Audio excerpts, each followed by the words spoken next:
Hello students, today we are going to learn one of the most important topics of English grammar, that is subject verb concord. Alright, so the name of the topic that we are going to study today is subject verb concord. Now before I teach you, this topic subject verb concord, let me teach you the meaning of this topic or meaning of this grammar topic, right? So we all know what subject is, right? Subject is the main topic in a sentence about which we are talking, isn't it? If suppose for example Ram is going to market, so Ram here is the main topic about which we are talking, so it will be our subject, isn't it? Now what is verb? Verb is the action being done by Ram, right? So we have singulars, we have plural. So this topic teaches us that in what subject are we going to put singular, in what subject are we going to put plural, right? So this is what this topic is going to teach us, but it is really essential to have an agreement between subject and verb, alright? If the subject doesn't agree with the verb, of course the sentence is incorrect, right? So we get to understand that we know what is subject, we know what is verb. The word concord means agreement. Alright, so there should be an agreement between subject and verb. This is the meaning of this topic, alright. For example, if I say, I is an English teacher. Is this a correct sentence, children? No. Alright, why? Because the subject of this sentence is not agreeing with the helping verb of this sentence. Instead of is, we are supposed to use am. I am an English teacher. Alright, so here we saw an agreement in between subject and verb is incorrect. There is no agreement between subject and verb, hence the sentence was incorrect. Alright, and if I use am, then the subject agrees with the verb and hence the sentence is correct, right? So this is the meaning of this sentence, right? If I say, they is playing. So is this a correct sentence? The subject of the sentence is they and the verb of the sentence is the verb of the sentence is the helping verb of the sentence, right? So is the subject agreeing with the verb? No. It's because we know that the subject here is plural and the verb that I have used here is singular, isn't it? And hence they are not agreeing with each other. And for an English sentence, it is really necessary that the subject should agree with the verb. Alright, so they will agree with are. Alright, so this is known as subject-verb agreement. I hope by this time you must have got the fair idea what the topic is trying to teach us. But the problem is not when we have singular subject and singular verb. The problem arises in compound sentences where we have two verbs or two subjects also, right? Where we have a filler also in between the two subjects, where we have a phrase between the two subjects. There we have problem to understand which verb we are supposed to put, singular or plural. So I am going to tell you a few points under this topic, children, and you'll understand which subject should have which verb, right? We'll understand the agreement between subject and verb. So, this was just an example. The first thing that we are understanding over here is, children, number one point is, if the subject is singular, then the helping verb that we are using or the main verb that we are using should also be singular. Alright, am I clear in this? For example, she is learning history. Alright, now here she is your subject, whereas is your helping verb, and because she is singular, here we have used singular helping verb, isn't it? So this is the first rule of subject-verb agreement. I want you all to pause the video when I write, points, and I want you to copy down all the rules that I'm telling you under this topic. Singular subject will have singular verb, whereas plural subjects like they are playing, right? So here what we understood was they here is plural, and hence we have used plural helping verb also. So with singular subject, singular verb, with plural subject, we have plural verb. I hope you have understood the first point, which is really simple and we all know about it, right? So this is the first point of it. Pause the video and copy it, children. Alright. My second point is, children, if we have two singular subjects, clear, and we are adding them through and. We are using and between them. For example, we have subject 1 and subject 2 plus helping verb plus object.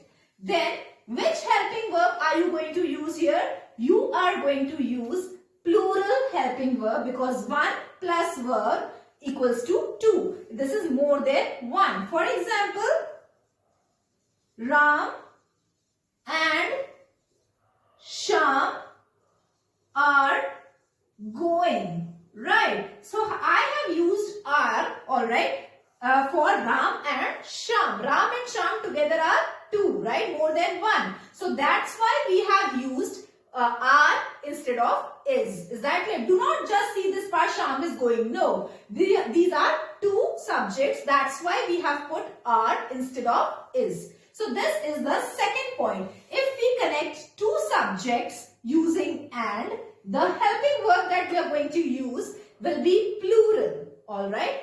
But there is an exception to this in this case. Alright. What is the exception here, children?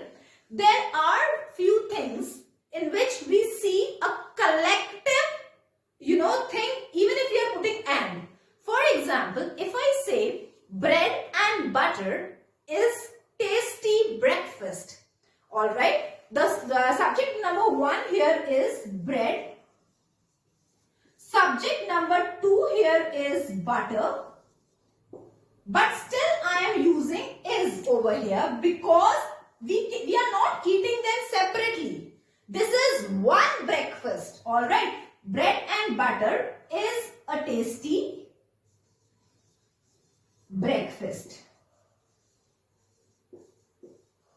Getting me here, children? So this is an exception to this rule. One more example is slow and steady wins the race. Can slow alone win the race? No. Can steady alone win the race? No. Slow and steady together can win the race. This is an idiom. Alright, we have all studied the story of the rabbit and tortoise, where we studied that, slow and steady. The moral of that story is slow and steady wins the race, isn't it? I am just writing it over here. Copy it.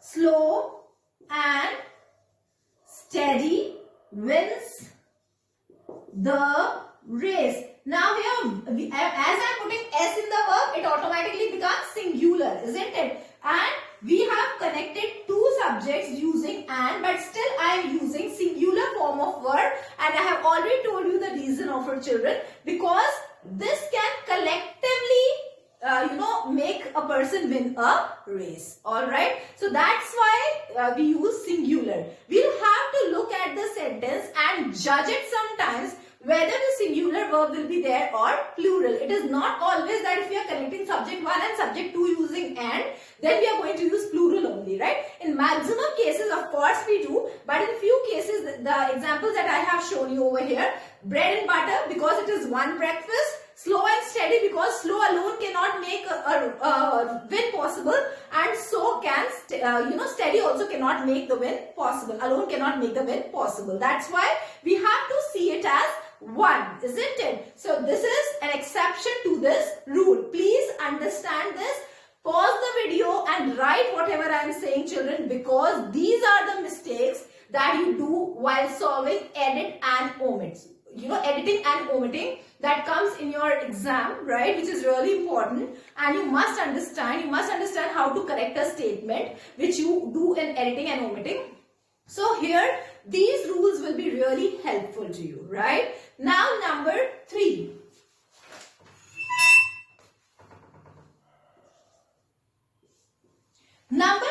The rule number 3 is if we start a sentence from one of. All right. What am I saying, children? If we start a sentence from one of, there are 2 things that you need to keep in mind over here. The first thing that you need to keep in mind here is subject should be plural, but the verb used should be singular. Why? Please understand, I am telling you this, right? One of my teachers, example is one of my teachers. Now here I have used plural subject, is coming. Alright, now here there are many teachers, but how many are coming? One. That's why we have used singular helping verb over here. One of my uncles has gifted this to me. Another example that I am telling you is one of my uncles has gifted this to me. Right, now there are many uncles, but who has gifted? How many has gifted? One has gifted. That's why the word has been used here. Has is used with singular subject. Alright, so that's why has been used. Do not get confused seeing uncles over here, and maximum students make this mistake, and such kind of questions definitely come in your editing and omitting. Pause the video and copy it down, children.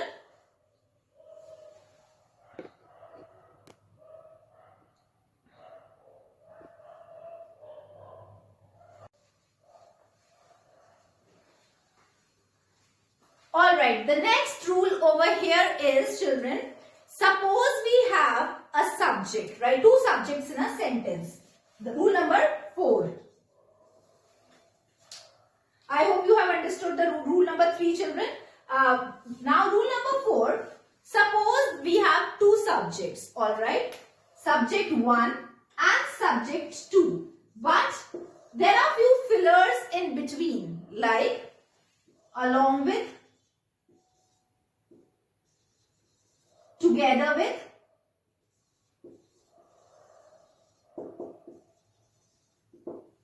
no less than.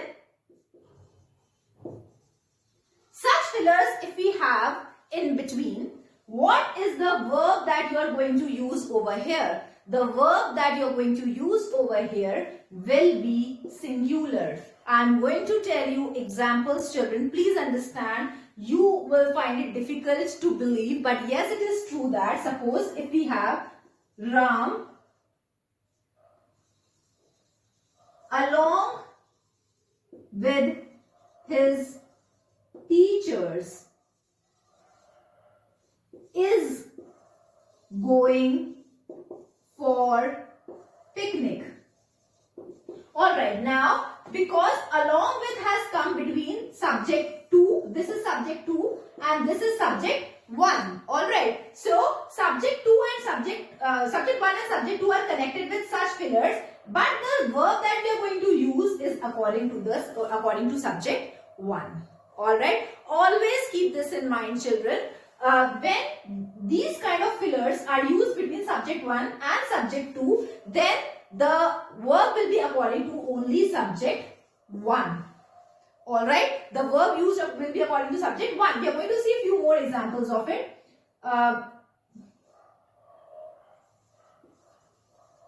Teachers along, teachers together with the principal are celebrating function. Now, teachers, subject 1, together with is the filler. The principal is subject 2, but principal is singular, but after that we are putting the verb plural, right? The plural verb, right? Because of subject 1. One more example. Sita no less than you is to be blamed. Now, Sita, according to Sita, I have put is. Subject 1 is Sita, subject 2 is you. But after you, I am putting is. Sita, no less than you, is to be blamed. Alright. Why am I using singular verb over here? Because we have singular subject 1. This is really important. Please understand this. As many examples you can see. Rohan together with his relatives is going for the party. Rohan is subject 1. I have used the verb is according to subject 1. Alright. Relatives along with Rohan are going for party. Now here subject 1 is plural.